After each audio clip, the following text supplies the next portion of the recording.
She proved to be such a nuisance, always obstructing my path. Right up until the bitter end, my husband spat out those words. It made me question if he was truly human at all. He was insufferable, not only as a parent but as a person. "I'm sorry. I will avenge you," I declared, standing before the funeral attendees, reading the letter left by my daughter. As I read, my husband's face turned ashen. "What the hell do you think you're doing?" my father-in-law's angry voice echoed. The revenge was about to commence. "My name is Elma, a 40-year-old housewife. I've been married to Carl for 15 years. We met in high school, becoming classmates in our sophomore year. We started talking after becoming desk mates and grew closer while working together on a school festival project. After the festival ended, he confessed, and we started dating. We continued dating through college. Carl moved out on his own, so I often visited his apartment. After graduation, we both started working and got busy, but we still made time for dates and meals out. Once we both started earning more, we enjoyed traveling during our holidays. I cherished those trips we took while dating. 3 years into our working lives, we decided to get married. We had saved enough for a wedding and had settled into our jobs, so it felt like the right time. Since we had dated since high school, we already knew each other's families, which made meeting the parents and house visits go smoothly. Many people attended our wedding, including our high school classmates, celebrating our union. Afterward, we started our married life, which was full of joy. Even though we'd been together for over 8 years since high school, we felt fresh and excited in our married life. It felt real when my last name changed to his. We were having a smooth marriage. 3 years later, our daughter Rosa was born. "Wow, she looks like an angel, so cute," Carl exclaimed, holding our newborn daughter. "I'll work my butt off to protect our family," he declared. "Thank you, be our rock," I replied. "You can count on me," he assured confidently. With a new member to protect, my husband seemed larger than life and very reliable. After giving birth, I worked part-time in his company. The first reason was to have more time with our child. Raising her was incredibly joyful.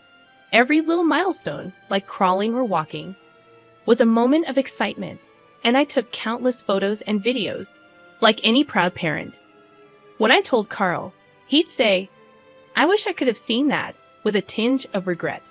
We spent blissful days playing with our daughter on his days off. As Rosa grew, she became conversational. We loved taking her to different places and letting her have various experiences. We were excited about thinking of her future dreams and the path she would take. But everything changed when Rosa was in the 3rd grade. I was working part-time when suddenly I got a call from the hospital. Rosa had collapsed during class. In a state of panic, I hurried to the hospital. My husband left work early to join me, and together, we listened to the doctor's solemn words. That's when the shocking truth hit us like a tidal wave. Our daughter had a rare disease. Depending on the treatment, she probably had about a year to live, the doctor explained. My mind went blank. My daughter was burdened with an incurable illness.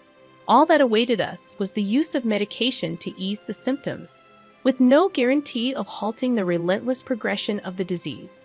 We were devastated, grappling with the harsh reality of why such a small child had to endure this cruel fate. As time passed, her condition worsened. 6 months later, walking became a challenge, and she could no longer attend school. Our days were consumed by hospital visits and lying in bed at home. Gradually, she became bedridden. I had to quit my part-time job to care for her full-time. It was a necessary sacrifice, as anything could happen while I was away. Supporting her became our top priority. Around this time, my husband's demeanor underwent a drastic change. He easily fell into bad moods, and the atmosphere at home grew tense. When I welcomed him home with dinner, he'd respond with irritation, questioning my choice of fish. His complaints about every little thing persisted. The house felt peaceful and calm when it was just my daughter and me, but anxiety crept in whenever he was around. His irritability escalated, and he started coming home late, citing overtime work. Strangely, I felt relief when he stayed out late. The mental exhaustion lifted. Yet, I couldn't shake the loneliness. He had stopped caring about our daughter's well-being. When I implored him to talk to her more, he dismissed it, claiming fatigue and declaring that taking care of her during the day was enough. 2 years had passed since her diagnosis, and she continued to fight against her illness with unwavering spirit. Despite her strength, my husband refused to acknowledge her efforts. Instead, his overtime increased, and he started staying out overnight without a message to me. The days without him felt strangely comfortable, even when he was home. Our interactions were minimal, and he seemed to sense the tension, avoiding unnecessary conversations. Strangely, my daughter, in the midst of her struggle, noticed the growing distance between us. "Did you and Dad fall out?" she asked one day. "You hardly ever talk when you're together, right?" "Most of the time." I could hear voices, and it sounded like they were arguing. "I'm sorry. I didn't mean to worry you, but it's okay. We're not on bad terms, really." "Yes, true. Dad's just really busy with work, so when he's home, he's resting. That's why I don't talk to him much so he can get some rest." I reassured our daughter. "Oh, I see," she responded, a little relieved but still seeming sad that her dad wasn't talking to her much. "Did Dad start to dislike me after I got sick?" she asked with a hint of worry. "That's not true at all. A parent can't hate their child. Like I said, he's just busy with work. Don't worry. He doesn't hate you, okay?" I comforted her. After putting our daughter to bed and leaving her room, I sighed. Why am I causing her to worry like this? She's in a life-or-death situation, and I'm troubling her with this. Gathering my courage, I spoke to my husband when he came home. "Hey, Rosa is feeling lonely. She's wondering if you started to dislike her after she got sick," I admitted. My husband, who had been listening reluctantly, seemed surprised that our daughter would say such a thing and finally looked at me. "Yes, she did. So please, even if it's just a little, talk to her. She's lived past the life expectancy she was given, so it wouldn't be strange if we lost her anytime. Let's make sure neither of you has any regrets, okay?" I pleaded. "I got it," he said begrudgingly and in a low voice. The next day, being Sunday, I deliberately created time for just my husband and daughter to be together. I went out to the store for a couple of hours. When I returned home, I asked him, "Did you get to talk to Rosa?" He replied, "Yeah, we talked about various things." I was glad if it was for our daughter's sake, but then my husband started to get ready to go out. "Are you going somewhere?" I inquired.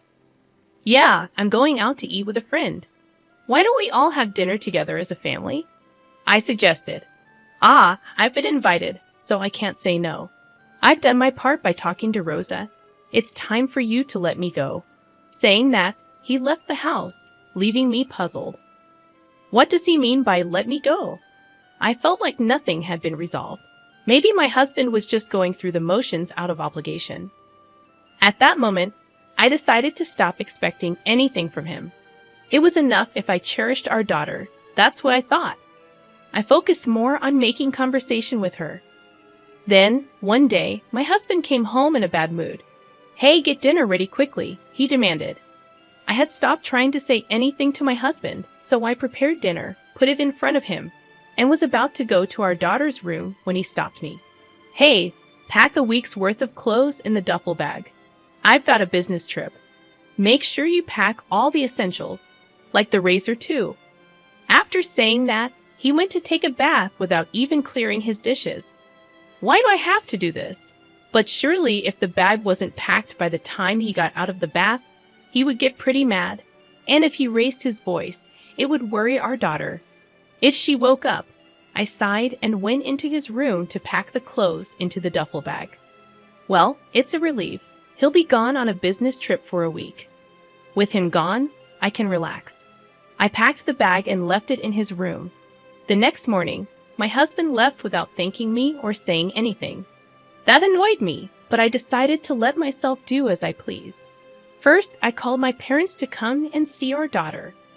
If my husband is away for a week, my folks can stay over without any worry. They seemed torn, happy to see their granddaughter, but saddened to see her bedridden. They were all smiles in front of her. But once she fell asleep, their faces were filled with pain and loneliness. "It really is unfair of God," they said. "Why couldn't it be an old-timer like me instead of a good kid like Rosa?" My parents stayed until the very last minute before my husband was due back. As time went on, Rosa's condition worsened and she had to be hospitalized. I was gripped with fear that the inevitable might be near. I visited her in the hospital every day, but my husband never came.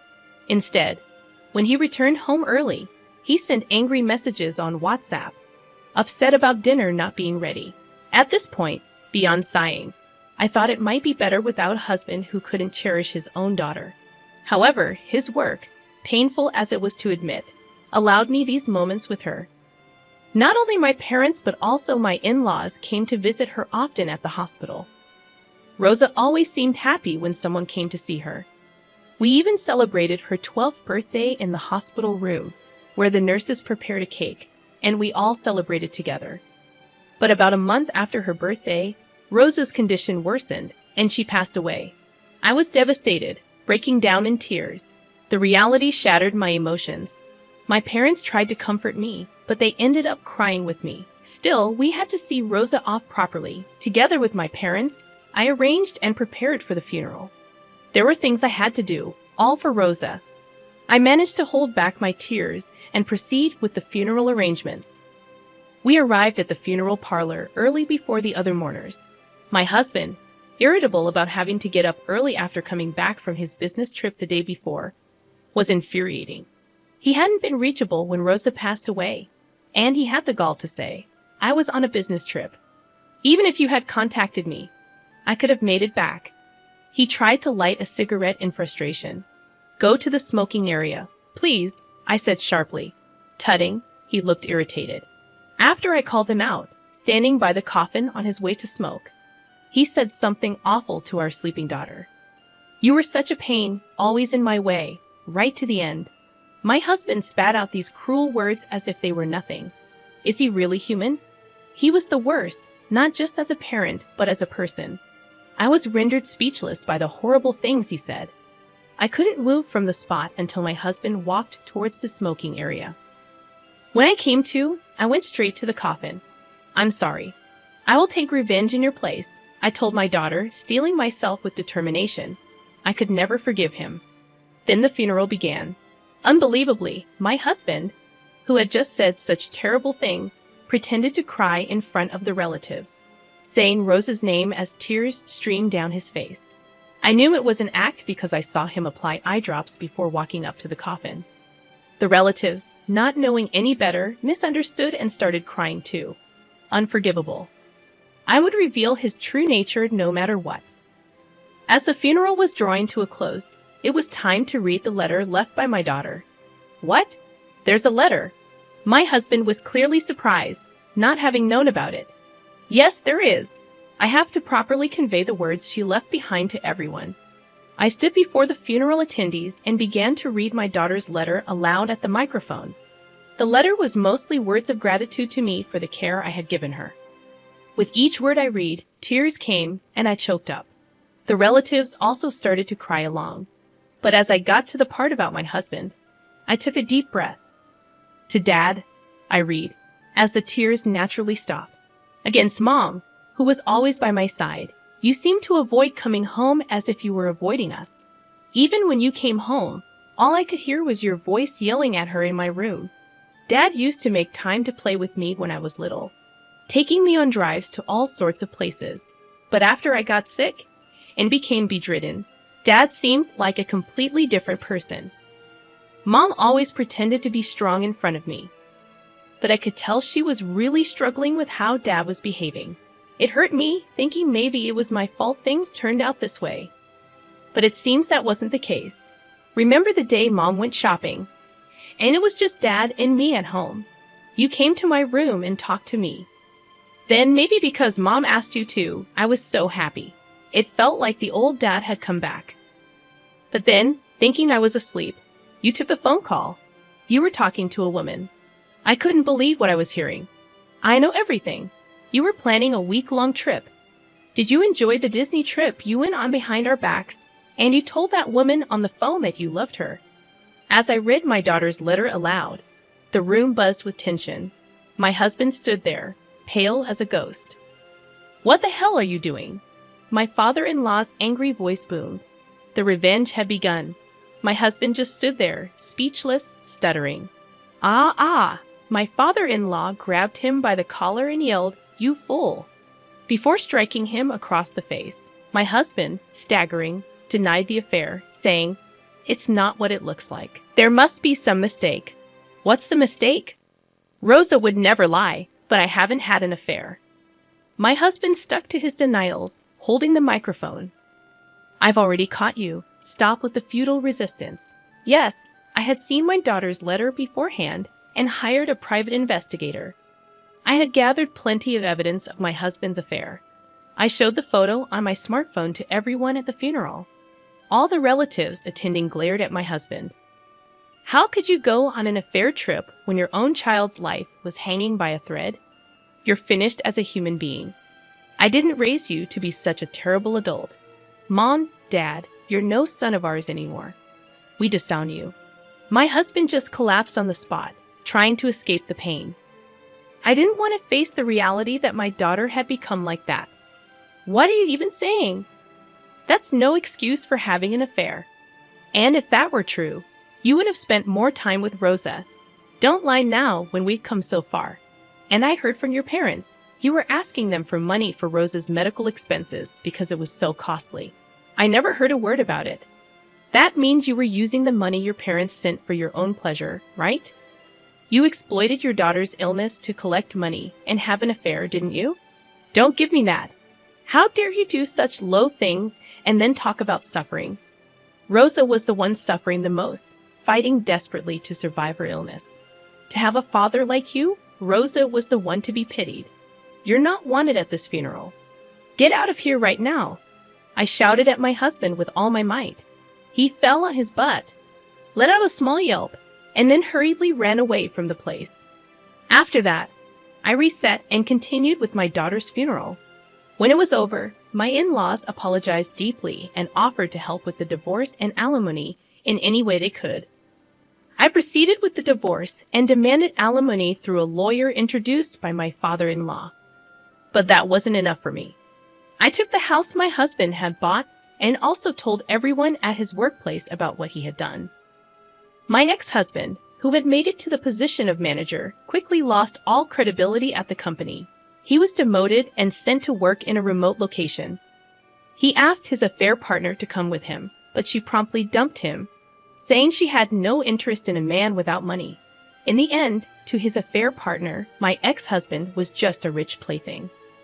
My ex-husband was abandoned by his parents and relatives, left to work alone in a distant place, living a lonely life in his house. It's all what he deserves, and honestly, I'd like to beat him up to my heart's content if I could. Meanwhile, I sold the house I got from my ex-husband and moved back to my parents' house.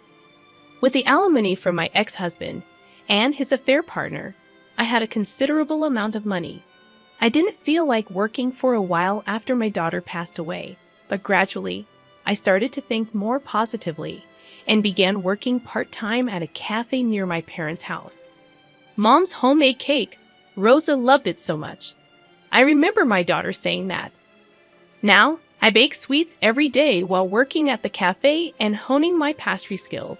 I hope to one day serve my own creations on the menu, and just like how my daughter was happy eating my cake, I want to see someone else smiling while eating my cake. For my daughter's sake, I have to live my life to the fullest. With that thought, I put my all into working towards my dream. Today, thank you for watching the video all the way to the end. If you resonated with the content, please leave a positive rating and a comment.